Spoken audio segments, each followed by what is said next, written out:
Na-experience mo na ba yung paulit-ulit kang nangangarap pero wala kang ginagawang solid?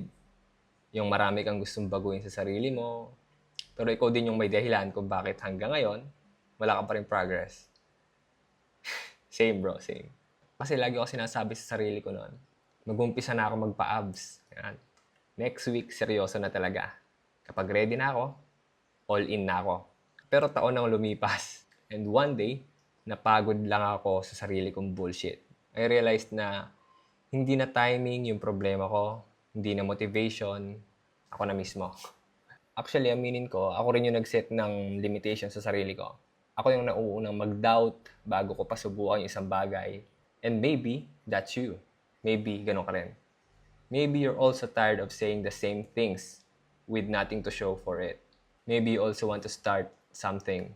Mapa-fitness man yan, negosyo, better mindset.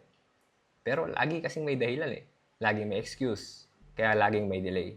So here's what I did. I made the decision. Hindi perfect, hindi madali. Ngayon, I'm going all in sa fitness ko, sa business, sa personal development, sa routines na dati dapat ko pang ginagawa.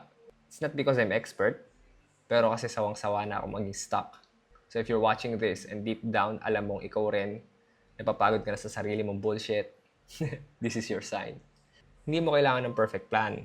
Ang kailangan mo is one real decision. Thank you for watching and I'll see you on the next one.